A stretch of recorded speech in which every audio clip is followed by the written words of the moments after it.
Всем привет! Канал «Субъективно об Америке» приглашает вас на прогулку. Помните, как пел «Несчастный случай»? Я приглашаю тебя на прогулку по свинговому переулку. Да-да-да, даже моя дочь говорила мне всегда: мама, не пой. Ну что сделаешь, настроение такое. В конце этого видео для всех, кто досмотрит, будет, как всегда, дерево желаний. Сегодня дерево желаний невероятно прекрасное. Жаль, что видео не передает запаха. Там пахнет так, что хочется там жить, остаться. Но это будет только для тех, кто досмотрит видео до конца и поставит лайк. Поехали! Наша дорога сегодня с вами лежит в районе, который называется Champion Forest.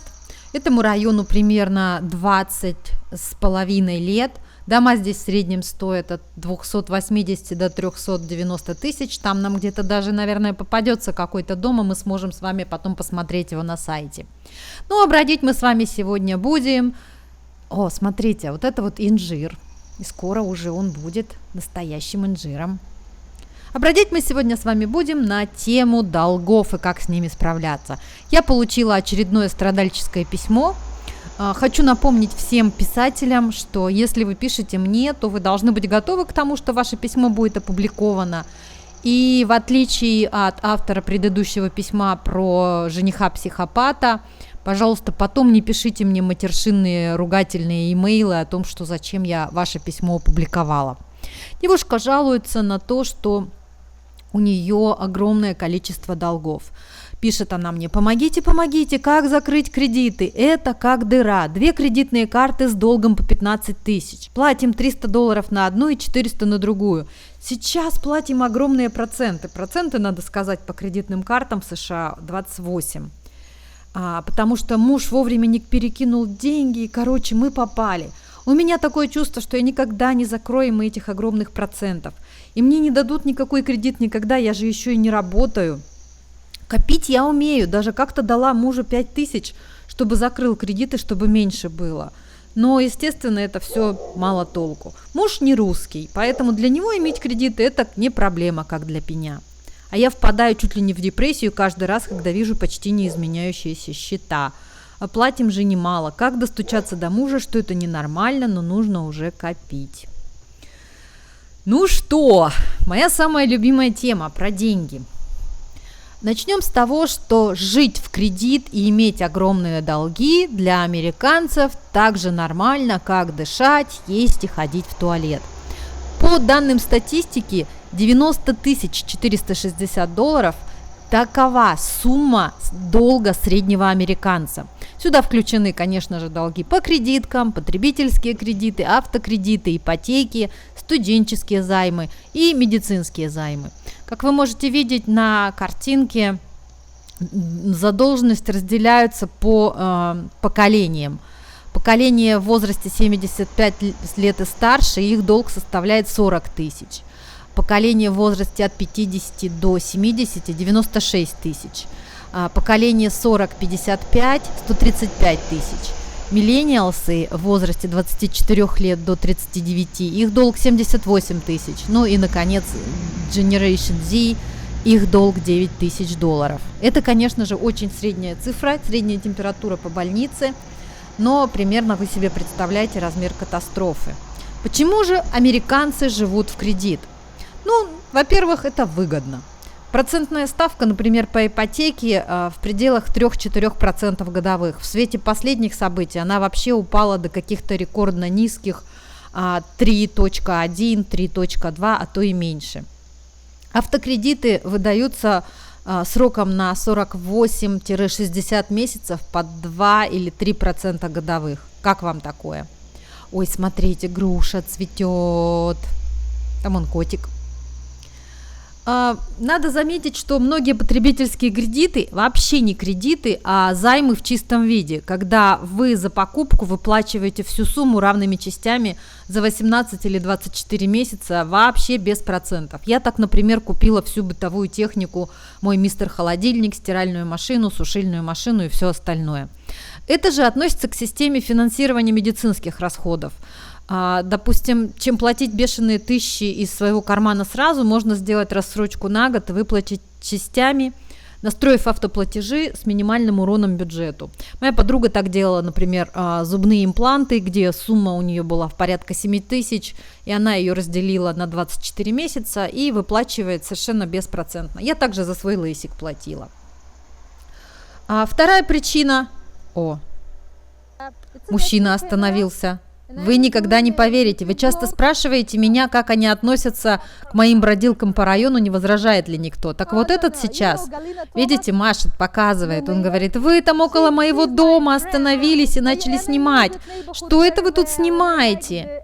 Я говорю, я видеоблогер, снимаю видео для YouTube. Он говорит, ну ладно, тогда хорошо, снимайте, я не возражаю. А то вот там, смотрите, у нас бывали погромы и грабежи, теперь я волнуюсь. Все, ладно, хорошо, спасибо, давайте, пока-пока.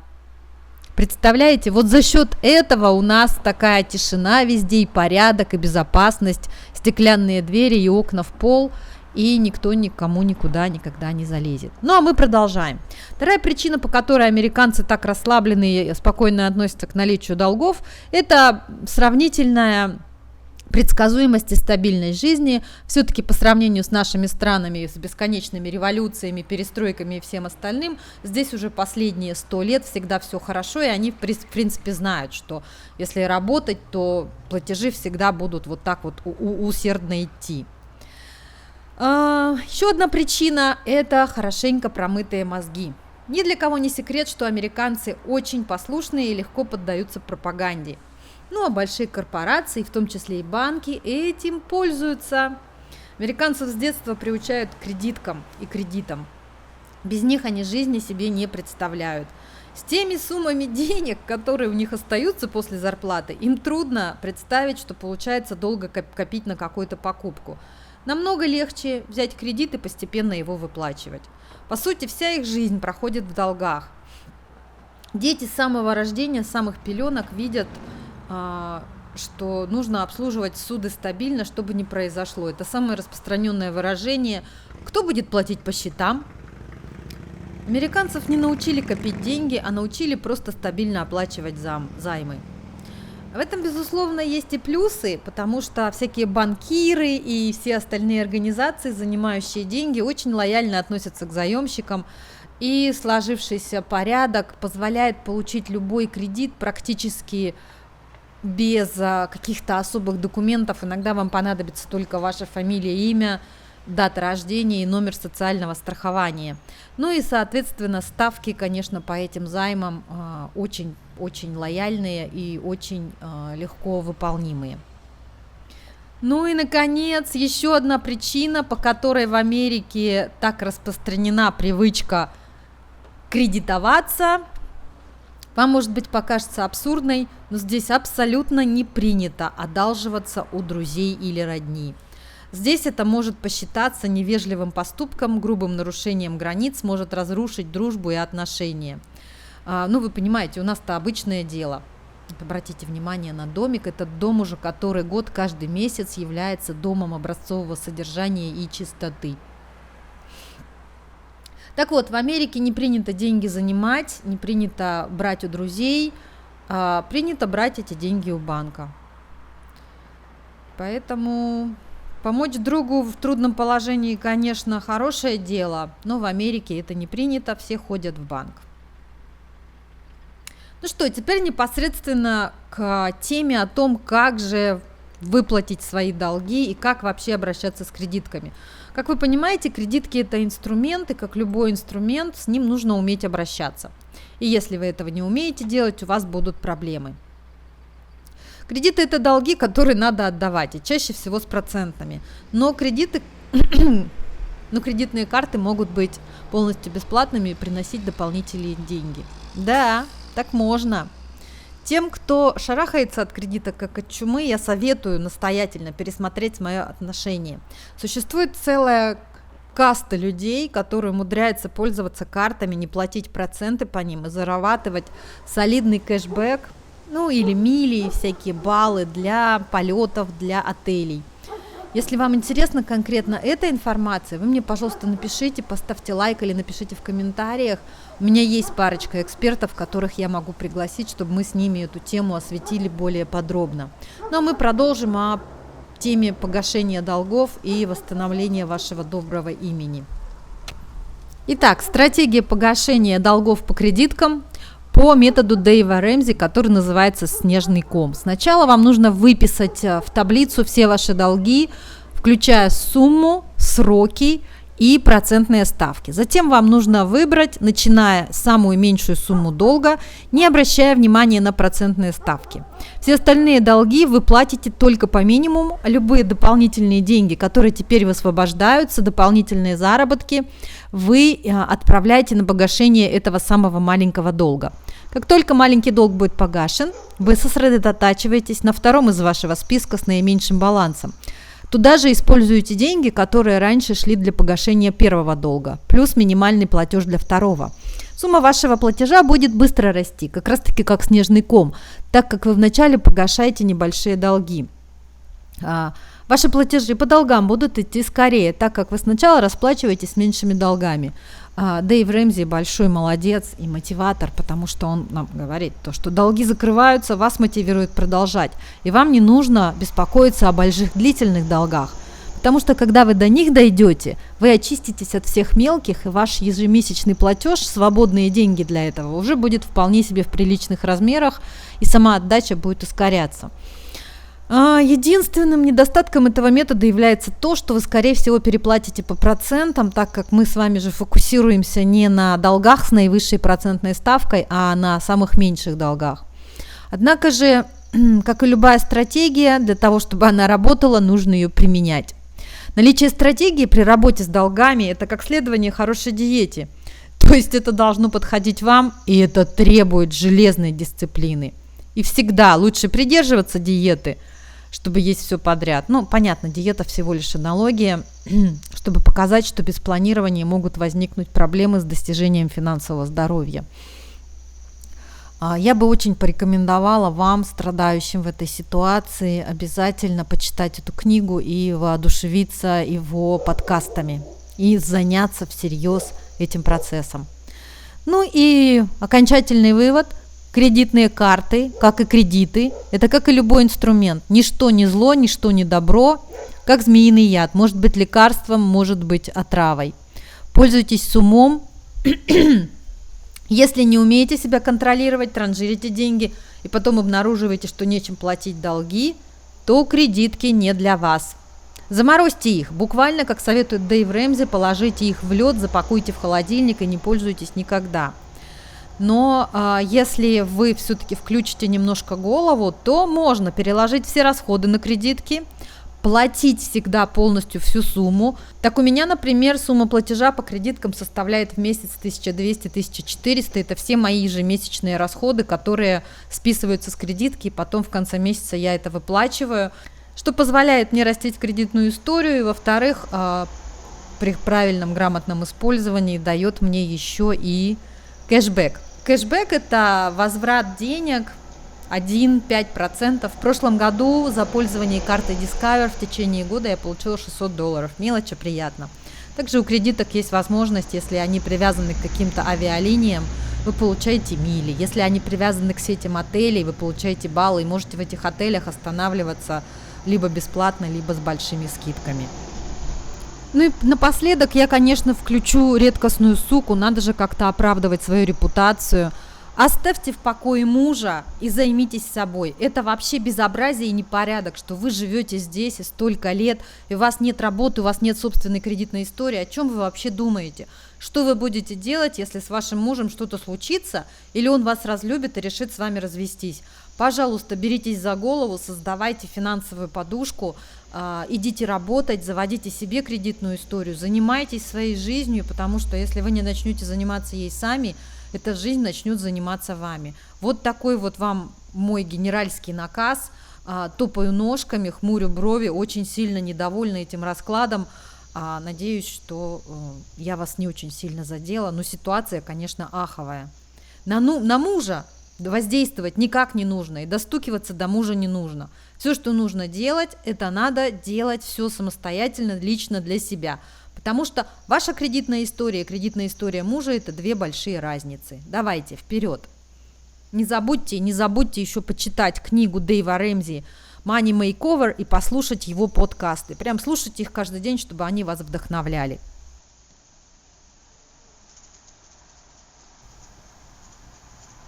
Вот этот домик на углу, он один из моих самых-присамых любимых. Он такой красивый и с такой любовью каждая деталь. Может быть, на вкус, конечно, минималистов и любителей чистых линий здесь всего чересчур, но это настолько подчеркивает персоналити хозяев дома, настолько вот каждый элемент просто дышит какими-то воспоминаниями, какими-то идеями. Все здесь для чего-то. Каждый раз, когда мы здесь гуляем, я прям с удовольствием рассматриваю все эти детали и деталюшечки. А если вы задумаетесь, какого количества человека часов требует это все, чтобы поддерживать это все вот в таком вот хорошем состоянии. Я-то теперь хорошо знаю, что наша местная техасская почва, она абсолютно не предназначена для произрастания чего-либо вот в таких вот красивых видах. Для того, чтобы это все росло, нужно полностью почву снять, положить новую, удобрять ее, проверять на дренаж, бороться с вредителями. У меня, например, во двор забрел броненосец и копает теперь ямы на клумбах. Выкапывает все эти коренья, мои бесценные ирисы, совершенно бессовестным образом. Смотрите, дом на продажу. Как и обещала, сейчас мы с вами найдем его на сайте по недвижимости, посмотрим, сколько чего, как выглядит изнутри, сколько за него хотят и все остальное. Давайте взглянем на домик.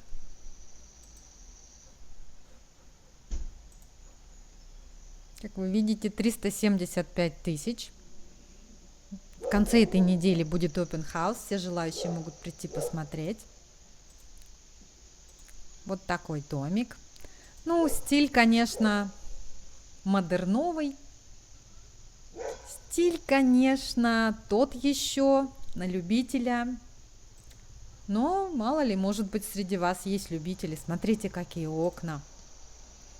Все такое в деревянных панелях. В этом районе, кстати, много домов с такими деревянными панелями.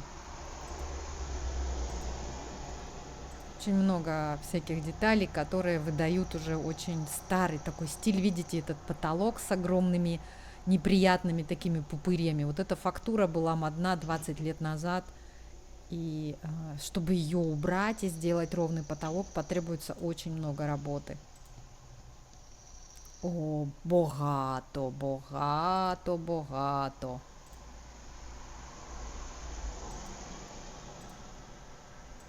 Гостевые спальни, гостевые ванны, еще одна спальня, еще одна, это я так понимаю, что у нас? Лестница в гараж. Это 6-я спальня, здесь у них была рабочая мастерская. Еще один гостевой туалет, вид со 2-го этажа, еще вид со 2-го этажа. Красивый какой у них бэк-ярд. При желании можно и бассейн построить. Очень красиво. Это комьюнити-пул. Это фронт-ярд. Это фронт-ярд, с которым они каждый год выигрывают звание двора года. Такой красивенький. Все ухожено. Все будет ваше, если хотите.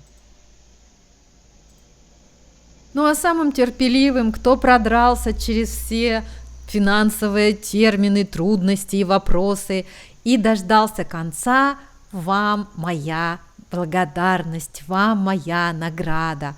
Загадывайте свои желания возле этих волшебных цветов, возле этой невероятной красоты.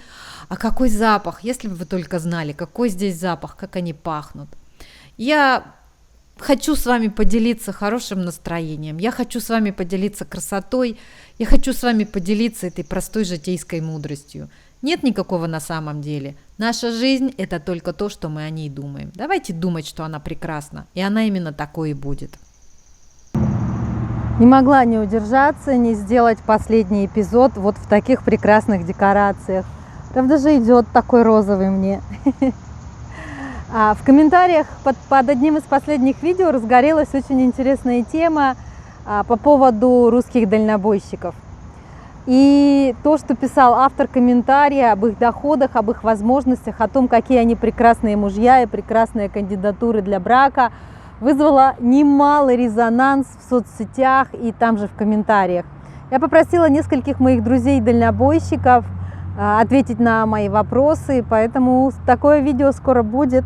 И если вы желаете принять участие в вопросе и рассказать о реалиях жизни дальнобойщиков или реалиях жизни жен дальнобойщиков, вы, пожалуйста, мне пишите. Это видео еще в разработке, вы можете еще успеть поучаствовать. Какие цветы! Я никак не могу уйти отсюда, настолько красиво и настолько приятно пахнет. Надеюсь, что вы в этом видео нашли для себя что-нибудь полезное, цветочков вам прекрасных, красоты этой нежности. Пусть у вас все получается, пусть складывается, пусть все неожиданности будут только приятными. Если есть вопросы по адаптации, миграции, пожалуйста, пишите мне в личные сообщения. Если нужен доступ к моему курсу, если вы готовитесь к переезду и вам это интересно, пишите на почту. И далеко не уходите, впереди еще очень много интересного. Я всех люблю. Пока-пока.